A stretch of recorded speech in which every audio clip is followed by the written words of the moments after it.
빛을 잃고 한숨 가득한 삶은 주 친히 부르시네. 나의 약함 모두 아시는 주께 내 신을 벗습니다.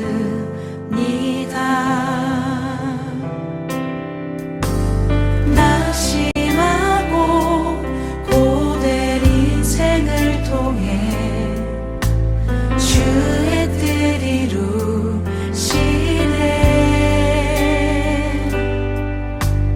갈 길 잃은 삶의 장소만 되어 주가 역사하시네.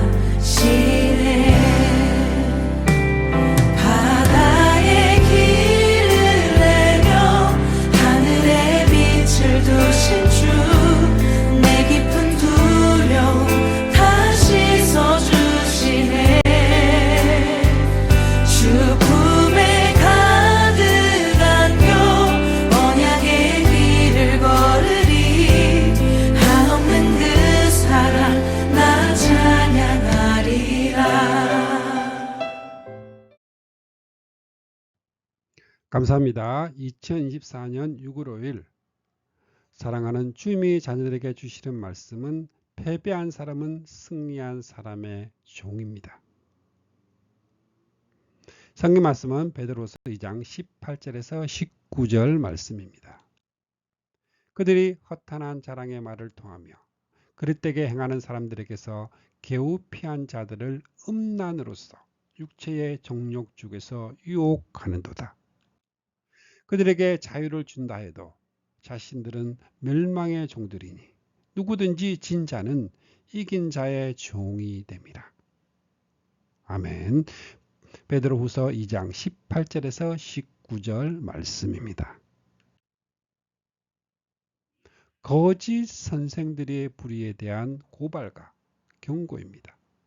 거짓 선생들은 그릇되게 행하는 사람들에게서 겨우 피한 자들, 즉 초신자들을 유혹하는 자들입니다. 자, 이들의 특성은 불의의 싹을 사랑하는 것, 음란으로서 육체의 정욕 중에서 유혹하는 음란과 물질을 탐하는 자들이라 말씀합니다. 결론은 진 자는 패배한 자는 이긴 자의 종이 되는 것입니다. 그들은 자유인으로 스스로 자처하지만 사탄의 종이 된 자들입니다. 만일 그들의 유혹에 진다면 너희도 종이 된다고 경고합니다. 첫 번째로 겨우 피한 자들을 유혹하는 거짓 선생입니다. 베드로서 2장 18절 말씀입니다. 그들이 허탄한 자랑의 말을 통하며 그릇되게 행하는 사람들에게서 겨우 피한 자들을 음란으로서 육체의 정욕 중에서 유혹하는도다. 거짓 선생들은 유혹하는 사람입니다. 1장의 암이라면 2장은 미혹, 유혹입니다. 유혹에 넘어가게 되는 이유는 알미 부족하기 때문입니다. 또 호색, 음란, 음심, 음란을 강조하고 있습니다. 거짓 교사들은 음란으로 유혹합니다. 이것이 이상한 일이 아니라 타락한 인간의 본성은 음란, 탐욕, 교만, 덩어리이기 때문입니다. 그러므로 진리에서 잘못된 곳에서는 이런 제2의 본성들이 독버섯처럼 돋아나게 되어 있습니다. 그런데 이단들은 굳세지 못한 영혼들, 겨우 피한 자들을 유혹한다는 것입니다. 같은 질병이라도 몸이 허약한 사람이 감염이 되지만 튼튼한 사람은 저항력이 있기 때문에 능히 극복할 수 있습니다. 12절 말씀에 그러나 이 사람들은 본래 잡혀 죽기 위하여 난 이성 없는 짐승 같아서 라고 말씀합니다. 자, 계시록에서도 적 그리스도나 거짓 선지자를 짐승으로 상징하고 있습니다. 왜냐하면 영혼을 잡아먹는 자들이기 때문입니다. 성경은 거짓 선지자들을 백성의 영혼을 사냥한다 말씀하고 그들의 무욕하는 품목에는 사람의 영혼이 들어 있습니다. 그 알지 못한 것을 비방하고 그들의 멸망 가운데서 멸망을 당하며 비방한다는 말은 영광 있는 자를 비방한다는 10절 말씀과 연결이 됩니다. 이것은 고라일 땅이 모세와 아론을 비방한 것과 같은 파괴하는 자들입니다. 불의의 값으로 불의를 당하며 낮에 즐기고 노는 것을 기쁘게 여기는 자들이니 점가합니다. 너희와 함께 연애할 때에 그들의 속임수를 즐기고 놀며. 자, 주목할 점은 너희와 그들이 한 식탁에 둘러앉아 연애, 즉 애찬을 나누고 있습니다. 이는 이단과 깊은 교제에 빠져 있음을 나타냅니다. 이런 일을 고린도 교회에서도 볼 수가 있습니다. 여러분은 혼자 똑똑한 척하면서 그 어리석은 사람들의 이야기에는 어째서 그렇게 잘 속아 넘어갑니까? 그들이 여러분을 노예로 만들든 말든 가진 것을 다 빼앗고 여러분을 이용해서 이득을 취하든 말든 잘난 체하며 뺨을 때리든 말든 여러분은 비위 좋게 참고 지냅니다. 어째서 이렇게 속게 된 것은 그들은 멸망하게 할 이단을 가만히 끌어들여 몰래 끌어들였다 말씀합니다.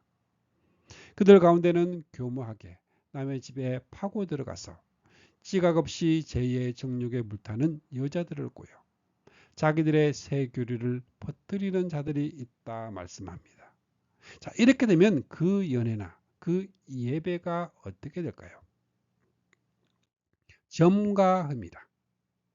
유다서에서는 이런 자들이 교회 안에 들어와서 여러분이 애써 차린 이 사랑의 식탁에 끼어든다면 여러분의 애찬을 망치는 암초입니다. 얼마나 비극적인 일인가요? 주님의 자녀들인 주감사교회 성도님들의 싸움, 이 싸움은 혈과 육, 사람과의 싸움이 아닙니다. 그들 거짓 선생들도 강교한 사탄에게 속아 자신이 참 선생인 줄로 착각을 하고 있다는 것입니다. 그래서 주님은 아버지요, 이 사람들을 용서해 주십시오. 그들은 자기들이 무슨 일을 하고 있는지 알지 못합니다 하고 기도하신 것입니다. 자신만 쏟고 있는 것이 아니라 다른 사람도 쏟게 만드는 것이 바로 거짓 선생입니다. 14절 말씀에 음심이 가득한 눈을 가지고 범죄하기를 그치지 아니하고 굳세지 못한 영혼들을 유혹하며 탐욕에 연단된 마음을 가진 자들이니 저주의 자식이라. 이는 주님께서 당시의 종교 지도자들을 가리켜 너희는 너희 아버지 마귀에게 났으며 너희 아버지의 욕심대로 하려는 것입니다. 사탄의 하수인 노릇을 하고 있음을 나타냅니다. 이단들은 믿는 사람들만 찾아다닙니다. 그리하여 그릇되게 행하는 사람들에게서 겨우 피한 자들을 사냥합니다. 이는 우상 숭배하던 불신 상태에서 겨우겨우 벗어난 이 초신자들을 가리킵니다. 그리고 음란으로 유혹하여 다시 사로잡았다는 것입니다. 음란은 사탄의 최후 무기라 할 수 있습니다. 그 예를 15절에 그들이 바른 길을 떠나 미혹되어 부올의 아들 발람의 길을 따르는도다. 발람에 대한 기사가 민수기 22장에서 24장에 있는데 성령께서는 이 거짓 선지자에 대한 기사를 장장 3개의 장을 할애하여서 경고하고 있습니다.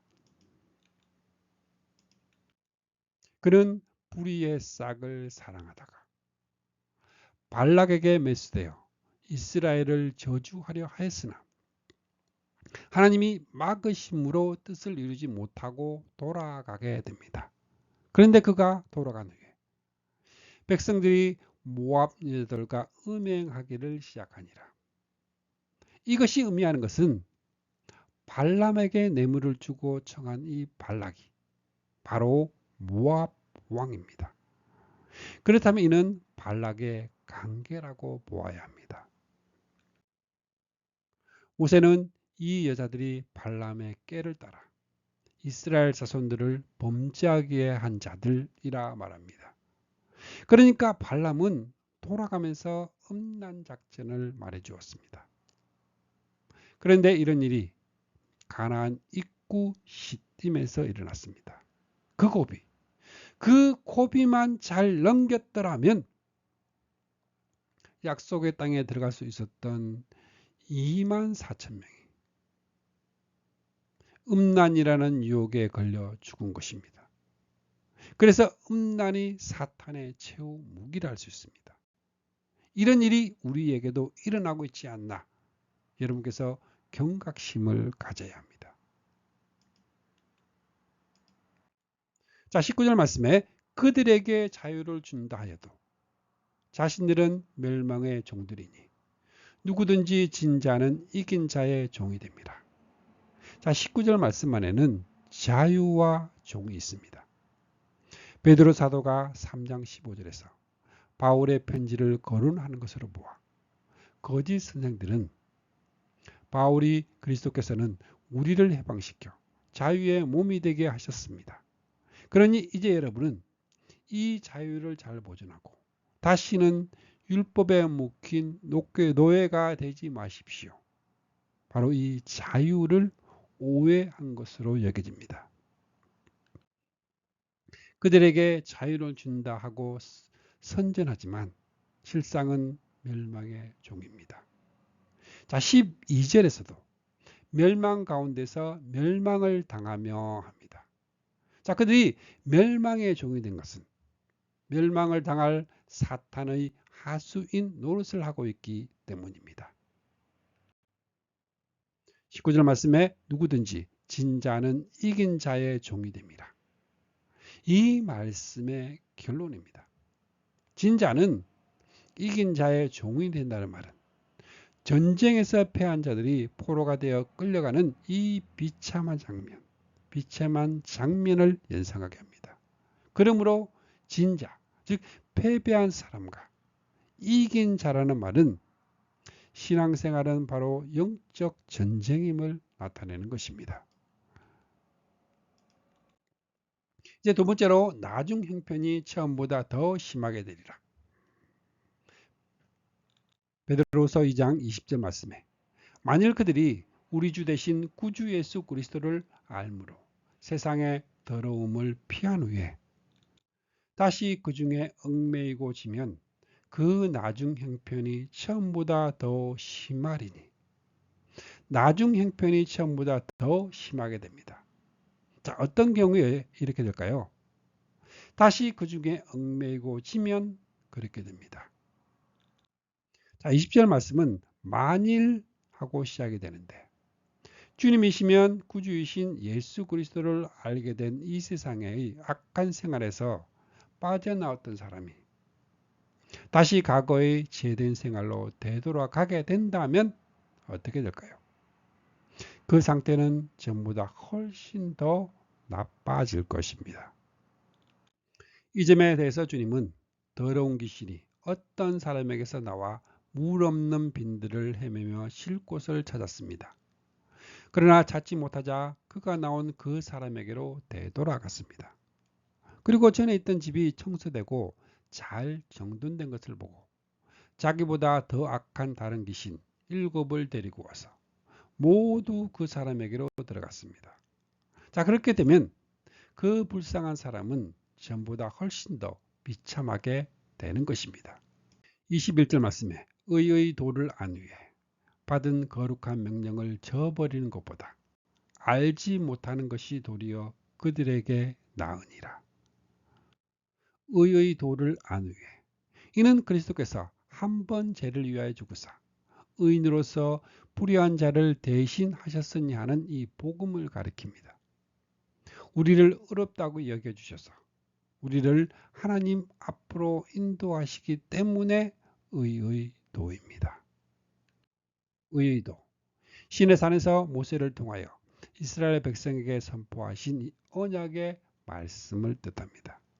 마태복음 21장 32절 의의 도. 히브리서 5장 13절 의의 말씀. 유다서 1장 3절 성도에게 담보해 주신 믿음의 도. 히브리서 3장 1절 믿는 도리.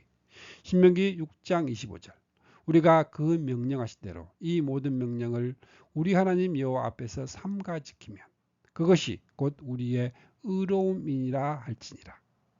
로마서 2장 13절 오직 율법을 행하는 자라야 의롭다 하심을 얻으리니. 여러분께서 알고 깨달아야 할 것은 의의 도를 안 위에 타락할 수 있을까요?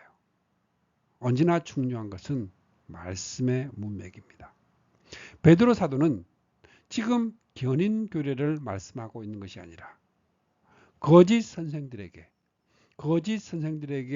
미혹을 당하지 말라는 경고를 하고 있는 중입니다. 22절 말씀에 참된 속담에 이르기를 개가 그 토하였던 것에 들어가고 돼지가 씻었다가 더러운 구덩이에 도로 누웠다 하는 말이 그들에게 응하였도다 하는 것입니다. 이것이 히브리서에도 나타납니다. 회심했던 유대인들 중에서 다시 유대교로 돌아가려는 자들이 있었습니다. 그래서 경고하기를 만일 누구든지 죄를 용서받을 수 있는 이 진리를 알고도 다시 구세주를 거부하고 죄를 계속 범한다면 그는 그리스도의 죽음으로도 용서받을 수 없습니다. 그런 죄는 용서받을 길이 전혀 없습니다. 그리스도의 피로 구속함을 얻는다는 이 복음의 진리를 배신한다면 어디 가서 무엇으로 속죄함을 받을 길이 있느냐 묻고 있습니다. 그래서 하물며 하나님의 아들을 짓밟고 죄를 정결하게 하신 이 그리스도의 피를 무시하거나 부정한 것으로 보며 또 하나님의 자비를 그분 백성들에게 가져다 주시는 성령을 모욕하고 부끄럽게 하는 자들에게는 얼마나 더 큰 형벌이 내릴 것인지 생각해 보십시오 하고 경고하는 것입니다. 노아의 홍수도 소돔 고모라의 멸망도 음란 때문입니다. 음란은 사탄의 최후 무기라 할 수 있습니다. 그리고 진짜는 패한 사람은 이긴 자의 종이 된다는 점을 명심하시고 항상 주님의 사랑을 가득 느끼며 이긴 자의 편에 주님의 진영에 항상 있는 주님의 자녀들이 모두 다 되시기를 축복합니다. 아멘.